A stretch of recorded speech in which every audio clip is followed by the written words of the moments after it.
আসসালামু আলাইকুম সুপ্রিয় শিক্ষার্থীবৃন্দ, তোমাদেরকে অভিনন্দন জানিয়ে আরেকটি অধ্যায় তোমাদের জন্য শুরু করতে যাচ্ছি। সেটা হলো কাজ ক্ষমতা শক্তি।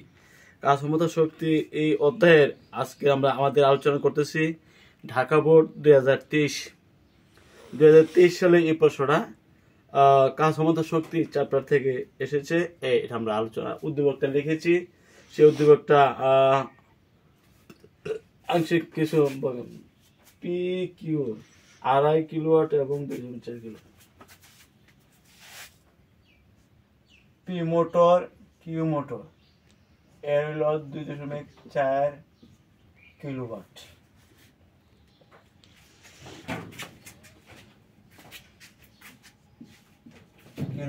আর পি মোটরের ক্ষমতা হইল 2.5 কিলোওয়াট।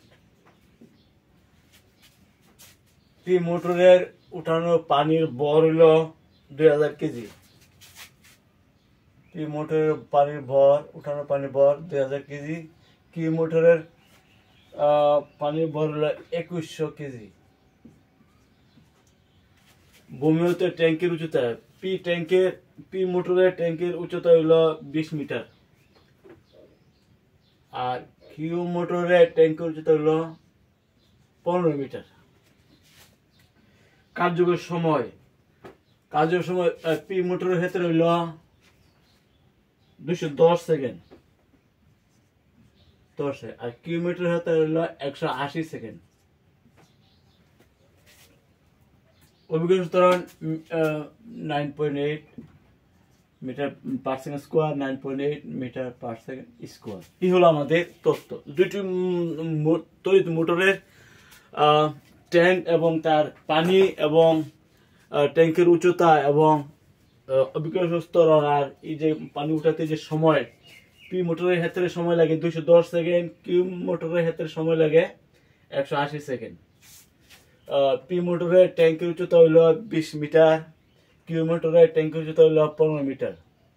পি মোটরের ক্ষেত্রে উঠানো পানি সাপ্লাই থেকে পানি উঠানোর ভর হলো 2000 কেজি, কিউ মোটরের পানি উঠানোর ভর হলো 2100 কেজি। এই হলো আমাদের তড়িৎ মোটরের সংশ্লিষ্ট তথ্য। হ্যাঁ, আমরা প্রশ্ন আনসার করব।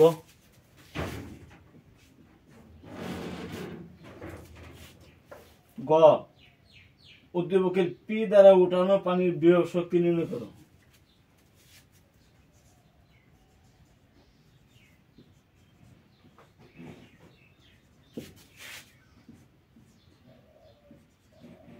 পি মোটর দ্বারা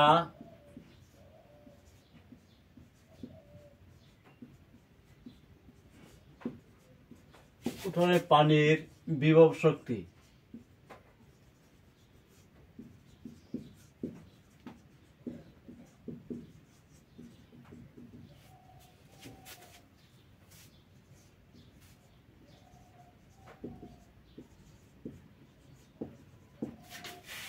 বিভব শক্তি সমান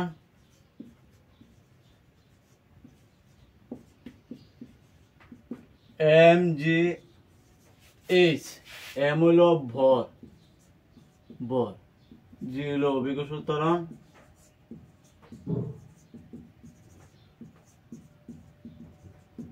এইচ হইল উচ্চতা। সুতরাং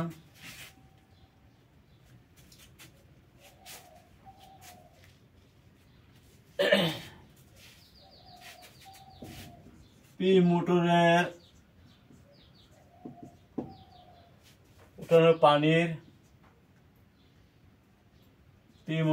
উঠানো পানির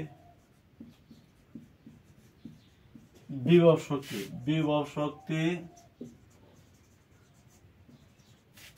সমান mgh। পানির ভর 2000 KG, G 9.8 metre per second square. H, P মোটরের ক্ষেত্রে এইচ ছিল 20 মিটার।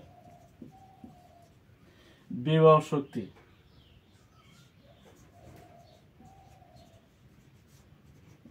ইপি সমান watt, 2000 KG, H G 9.8, H হলো 20 মিটার।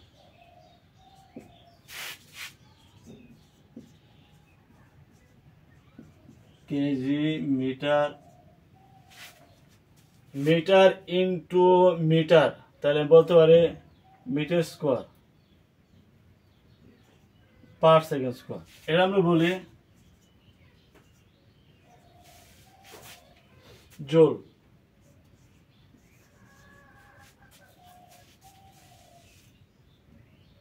কিলো জোল আমরা বলতে পারি। আর যদি জোল বলি 392,000 জোল। আর যদি জোল না বলা হয় তাহলে বলবে 392 কিলো জোল। ঠিক আছে, এগুলো আমাদের পি মোটর দ্বারা ওঠানো পানির বিভব শক্তি। বিভব শক্তি হলো mgh, যেখানে m হলো ভর, ওঠানো পানির ভর হলো 2000 কেজি, যের মান 9.8 metre per second square, H হলো 20 মিটার।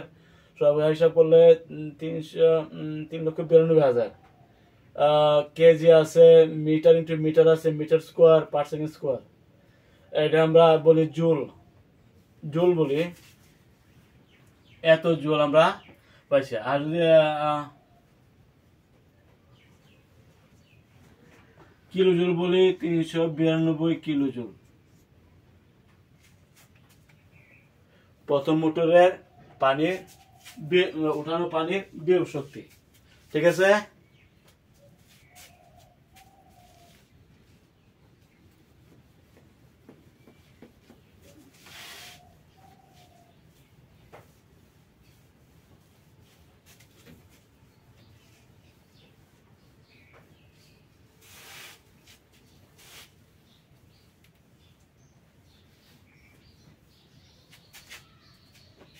উদ্দীপক কিউবেকের পি শ্রেয় কর্মদক্ষ বিবেচনা মতো করুন।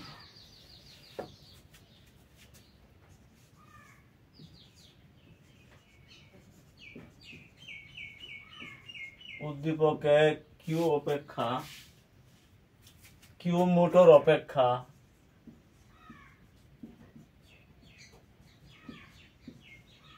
পি শ্রেয়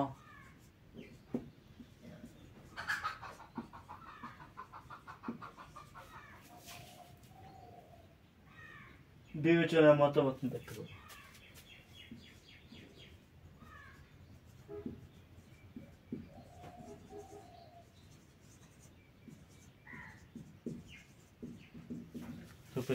সেখানে বলছে যে মোটর কিন্তু আছে দুইটা, পি মোটর আর কিউ মোটর। পি মোটর আমাদের ক্ষমতা হইলো 2.5 কিলোওয়াট, আর কিউ মোটর ক্ষমতা হইলো 2.4 কিলোওয়াট। এখন কিউ মোটর অপেক্ষা পি মোটরের শ্রেয়, এটা কর্মদক্ষতা বিবেচনা ব্যাখ্যা করতে হবে।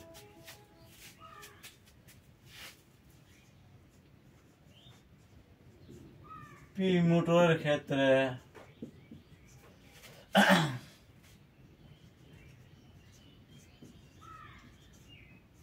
লব্য কার্যকর ক্ষমতা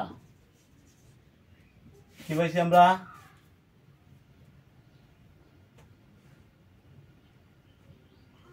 W/T, W/C 392,000 জুল, আর টি হলো 210 সেকেন্ড।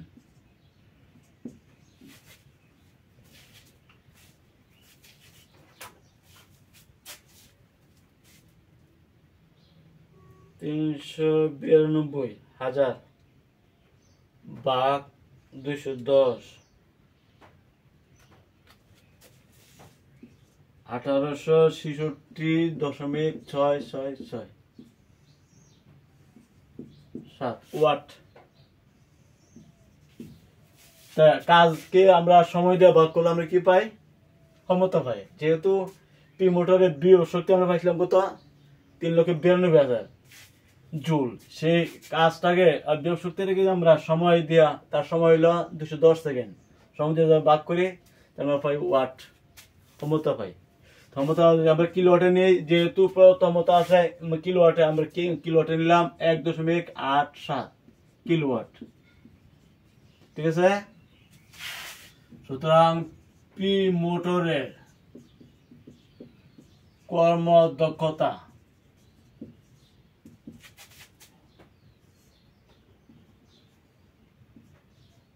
লব্য কার্যকর ক্ষমতা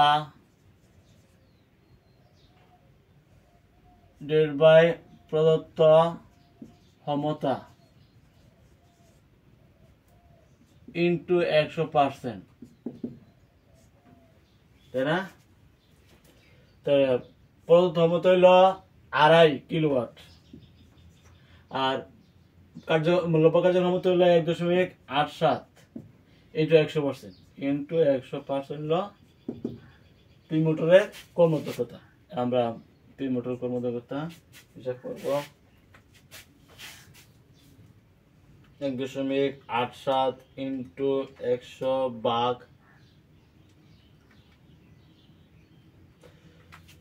74.8% পি মোটরের ক্ষমতা। ঠিক আছে, পি মোটরের ক্ষমতা হয়েছে কত? 74.8%।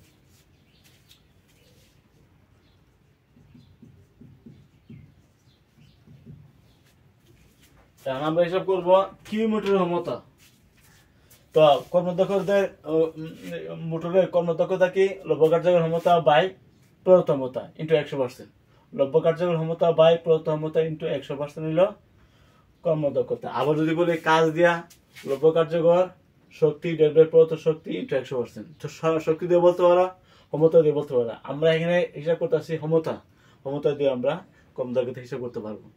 ঠিক আছে, আর শক্তি দিয়ে যদি পারা, প্রদত্ত শক্তি যদি দেওয়া থাকে তাহলে লব্য কার্যকর শক্তি বাই প্রদত্ত শক্তি ইন্টু 100% একটা নিলেই চলবে। তো আমরা পি মোটরের কর্মদক্ষতা হিসাব করেছি 74.8%। 74.8%। আমরা হিসাব করব কিউ মোটরের কর্মদক্ষতা।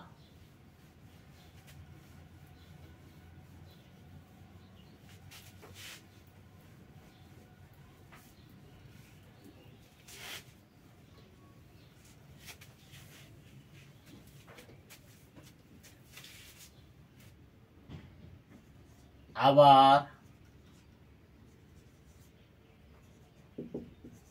কিউ মোটরের ক্ষেত্রে লব্য কার্যকর ক্ষমতা, লব্য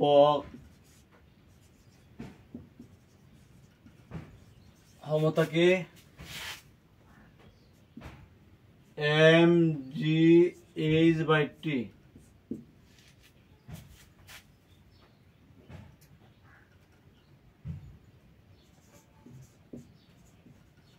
ওঠানো পানির ভর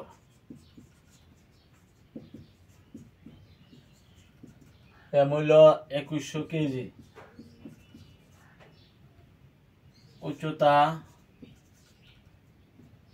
এ সমান 15 মিটার, অভিজ্ঞতা নির্ধারিত। তারপর লব্য কার্যকর ক্ষমতা হিসাব করতেছি। এম হইল 2100 কেজি, 2100 কেজি, জি হলো 9.8 মিটার পার সেকেন্ড স্কোয়ার, এটা এই ছিল 15 মিটার। টি টি কিন্তু 180 সেকেন্ড। আমরা এসব করতেছি কিউ মোটরের লব্য কার্যকর ক্ষমতা mgh/t। mgh/t আমরা এখন চেক করব। 2100 ইন্টু 9.8 ইন্টু 15 ভাগ 180, 1715 ওয়াট। এটা যদি আমরা কিলোওয়াট করি 1.715 ওয়াট। 1.715 ওয়াট হইল কিউ মোটরের লব্য কার্যকর ক্ষমতা। কিউ মোটরের লব্য কার্যকর ক্ষমতা হইল 1.715 ওয়াট। ঠিক আছে, এখন কিউ মোটরের কর্মদক্ষতা হিসাব করব।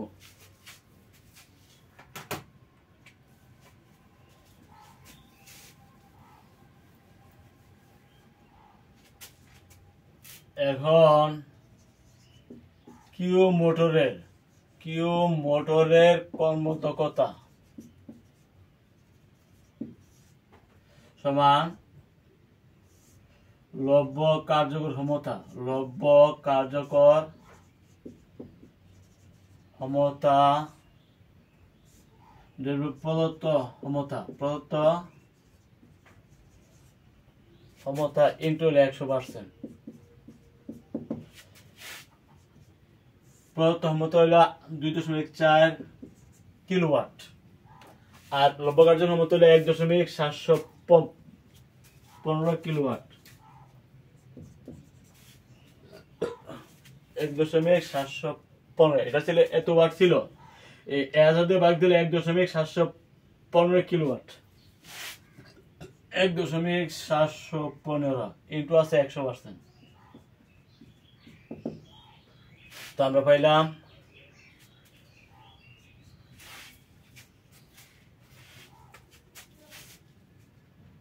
1.715 ইন্টু 100 ভাগ 2.4, 71.4583333, তার মানে 71.46%। তো আমরা লক্ষ্য করলাম যে কিউ মোটরের পানির মানে কর্মদক্ষতা হলো 71.46%, 2 করে হিসাব করলে। আর পি মোটরের ক্ষেত্রে ছিল 74.8%, আর কিউ মোটরের ক্ষেত্রে আমরা পাইছি 71.46%। তো বোঝা গেল পি মোটরের কর্মদক্ষতা কিউ মোটর থেকে বেশি, এই জন্য এখানে বলা হয়েছে সুতরাং কিউ মোটর অপেক্ষা পি মোটর শ্রেয়, কারণ পি মোটরের কর্মদক্ষতা বেশি। কারণ পি মোটর হলো 74.8 আর কিউ মোটরের ক্ষেত্রে পাইছে 71.46। তার কার বেশি? পি মোটরের কর্মদক্ষতা বেশি, মানে পি মোটরই শ্রেয়। এই জন্য বলছে কিউ মোটর অপেক্ষা পি মোটর শ্রেয়। কারণ কি? পি মোটরের পানি কর্মদক্ষতা হবে 74 এর উপরে, 74.8, আর কিউ মোটর হলো 71। ঠিক আছে, আমরা অঙ্কগুলো অ্যান্সার করে ফেললাম। তারপর হইলো কন্ট্রোল রড কাকে বলে?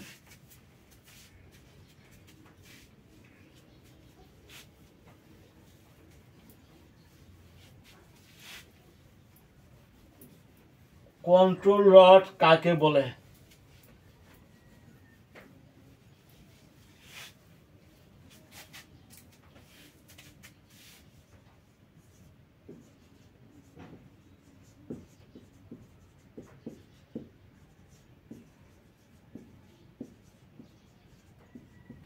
নিউক্লিয়ার বিক্রিয়ায় যে রিয়েক্টরে এক ধরনের বিশেষ রড ব্যবহার করা হয়, এটা হলো কন্ট্রোল রড। যে কোন নিউক্লিয়ার বিক্রিয়ায় যে নিউট্রন নির্গত হয় সেটাকে শোষণ করে বিক্রিয়া নিয়ন্ত্রণ করার জন্য রাসায়নিক নিউক্লিয়ার বিক্রিয়ার মধ্যে যে নিউট্রন নির্গত হয় সেটাকে শোষণ করে বিক্রিয়া নিয়ন্ত্রণ করার জন্য নিউক্লিয়ার রিয়েক্টরে এক বিশেষ ধরনের রড ব্যবহার করা হয়। এই রডটাকে বলা হয় কন্ট্রোল রড। ঠিক আছে, নিউক্লিয়ার বিক্রিয়ার মধ্যে নির্গত যে নিউট্রন নির্গত হয় এটাকে শোষণ করে বিক্রিয়া নিয়ন্ত্রণ করার জন্য নিউক্লিয়ার রিয়েক্টরে এক ধরনের বিশেষ এক ধরনের রড ব্যবহার করা হয়। এই রডটাকে বলা হয় কন্ট্রোল রড। ঠিক আছে, পরবর্তী প্রশ্ন। দীর্ঘ লাফ দেওয়ার পূর্বে কিছু দূর দৌড়ে আসতে হয় কেন? দীর্ঘ লাফ দেওয়ার সময়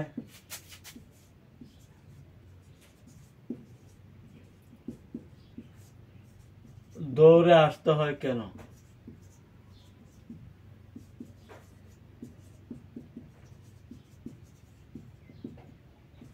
ব্যাখ্যা কর। তো আমরা আমরা জানি বাইরে থেকে যদি বল প্রয়োগ না করা হয় তাহলে স্থির বস্তু চিরকাল স্থিরই থাকে, আর গতিশীল বস্তু গতিশীল থাকে এবং সমভাগে সরলরেখা বরাবর গতিশীল থাকে। এটা হলো আমাদের নিউটনের গতির প্রথম সূত্র। বাইরে থেকে বল প্রয়োগ না করলে স্থির বস্তু চিরকাল স্থির থাকে, গতিশীল বস্তু সমবেগে সরলরেখা চলতে থাকে।